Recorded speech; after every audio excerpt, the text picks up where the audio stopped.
Assalamualaikum warahmatullahi wabarakatuh. Nahmaduhu wa nasta'inuhu wa nastaghfiruh wa na'udzu billahi min sururi anfusina wa min sayyiati a'malina may yahdihillahu fala mudhillalah wa may yudlil fala hadiyalah. Asyhadu an la ilaha illallah wahdahu la syarikalah wa asyhadu anna Muhammadan abduhu wa rasuluhu la nabiyya ba'dah. Allahumma shalli ala habibina wa nabiyyina wa maulana Muhammadi wa ala alihi wa ashabi ajma'in. Amma ba'd. Melanjutkan pembacaan tafsir Al-Qur'anil Azim karya Imam Jalaluddin Al-Mahalli dan Imam Jalaluddin As-Suyuti.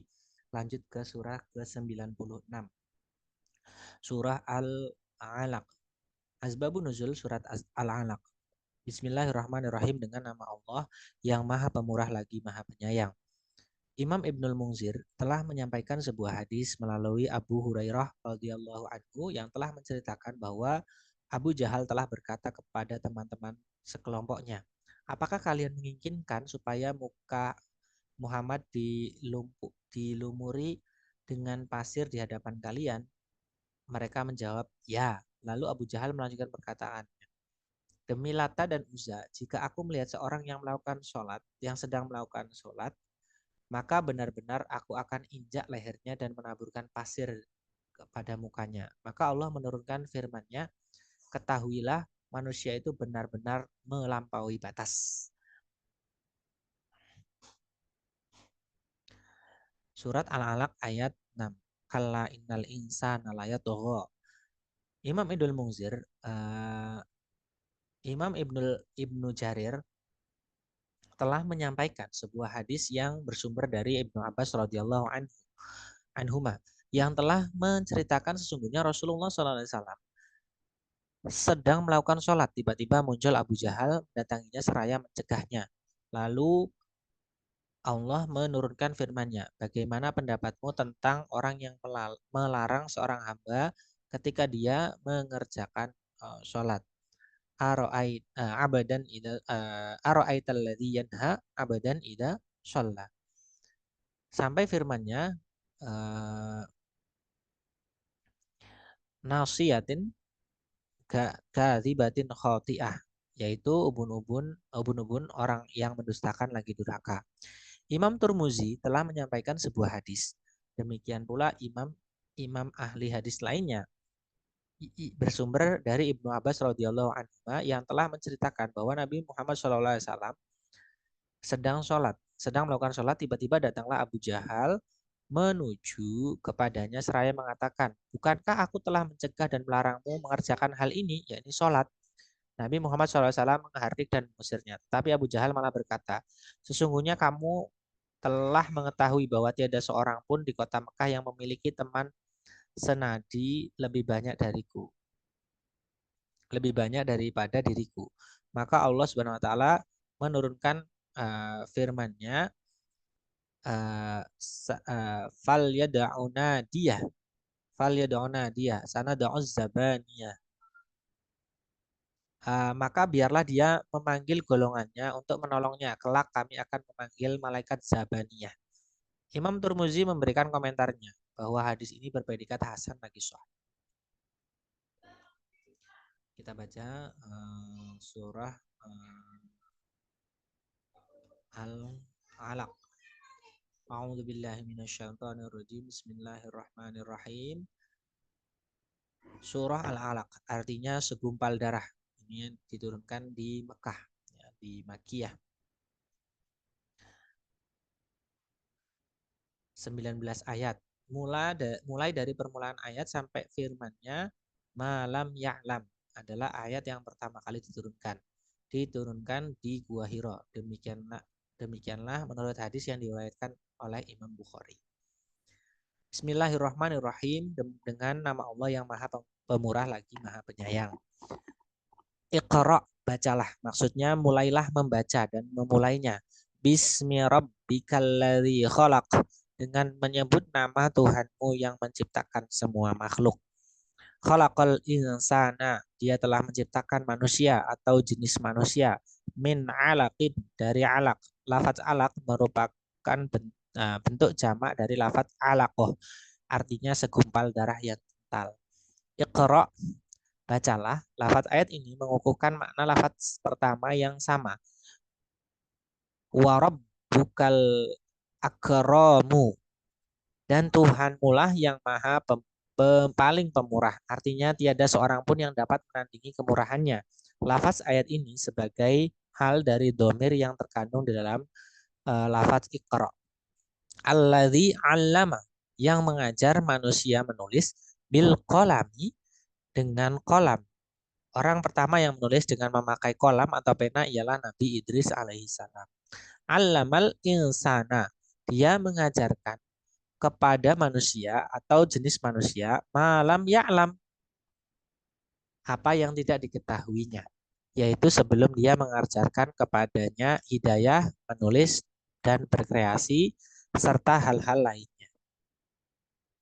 Kalla, ketahuilah, artinya memang benar, innal insana layadgha, sesungguhnya manusia benar-benar melampaui batas. Arro'ahu, karena dia melihat dirinya sendiri, istaghna, serba cukup dengan harta yang dimilikinya, harta benda yang dimilikinya. Ayat ini diturunkan berkenaan dengan sikap Abu Jahal. Dengan lafaz ro'a tidak membutuhkan maf'ul kedua, dan lafaz ar-ro'ahu berkedudukan sebagai maf'ul lah.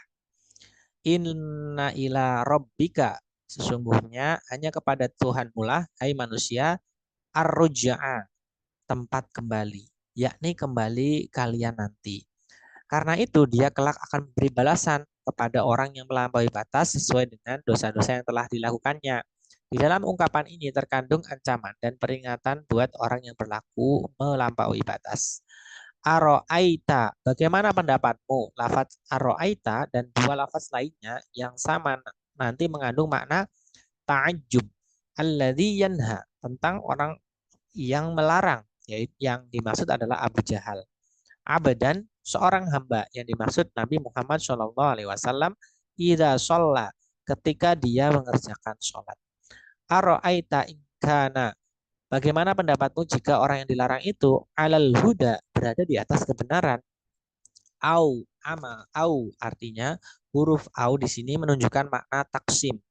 Amaro bit takwa, dia menyuruh bertakwa. Aro'aita inka kadzaba, bagaimana pendapatmu jika orang yang melarang itu mendustakannya, yakni mendustakan Nabi Muhammad SAW. Watawalla, dan berpaling dari iman. Alam ya'lam bi annallaha yara, tidakkah dia mengetahui bahwa sesungguhnya Allah melihat apa yang dilakukannya itu. Artinya dia mengetahuinya. Karena itu dia kelak akan memberi balasan kepadanya dan dengan balasan yang setimpal. Maka sudah sepatutnya kamu, hai orang yang diajak bicara, untuk merasa heran terhadap orang yang melarang itu, karena ia melarang Nabi melakukan sholat. Padahal orang yang dilarangnya itu berada di jalan hidayah dan memerintahkan untuk bertakwa. Yang amat mengherankan lagi bahwa ia melarangnya itu mendustakannya dan berpaling dari iman. Kala, sekali-kali tidak. Kalimat ini mengandung makna hardikan dan cegahan baginya. Lain, sesungguhnya jika, huruf la di sini menunjukkan makna kosam dan atau sumpah. Lam yantahi, dia tidak akan berhenti dari kekafirannya yang dilakukannya itu. Lanas fa'am bin nasiyah, niscaya kami akan tarik ubun-ubunnya dan kami akan seret dia masuk ke neraka dengan cara ditarik ubun-ubunnya. Nasiyatin, yaitu ubun-ubun. Lafaz nasiyatan adalah isim nakiroh yang berkedudukan menjadi badal dari isim ma'rifat, yaitu lafaz an-nasiyah pada ayat sebelumnya. Kadzibatin khoti'ah, orang yang mendustakan lagi durhaka. Makna yang dimaksud adalah pelakunya, yang dia disifati demikian secara majas. Fal yada'una dia, maka biarlah dia memanggil golongannya, yakni teman-teman senadinya. Nadi adalah sebuah majelis tempat mereka memusyawarahkan sesuatu perkara. Sesungguhnya orang-orang yang melarang itu telah mengatakan kepada Nabi Muhammad SAW sewaktu dia mencegahnya dari melakukan sholat. Sesungguhnya aku telah mengetahui bahwa tiada seorang pun di Mekah ini lebih bijak, lebih banyak teman senadinya daripada aku. Sesungguhnya jika kamu mau meninggalkan sholat, aku benar-benar akan memberikan kepadamu kuda-kuda yang tak berpelana dan laki-laki pelayan sepenuh lembah ini. Sana da'uz zabaniyata.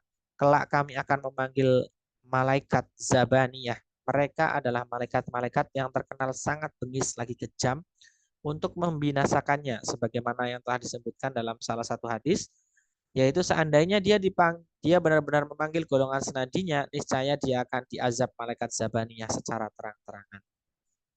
Kala sekali-kali tidaklah demikian. Kalimat ini mengandung hardikan dan cegahan baginya. La tutai la tuti'hu. Janganlah kamu patuhi dia, hai Muhammad, untuk meninggalkan sholat. Wasjud, dan sujudlah, maksudnya sholatlah demi karena Allah. Waqtarib, dan mendekatlah kepadanya dengan melalui amal ketaatan. Kurang lebihnya mohon maaf. Walafu minkum. Wallahu muwaffiq ila aqwamit thoriq. Wassalamualaikum warahmatullahi wabarakatuh.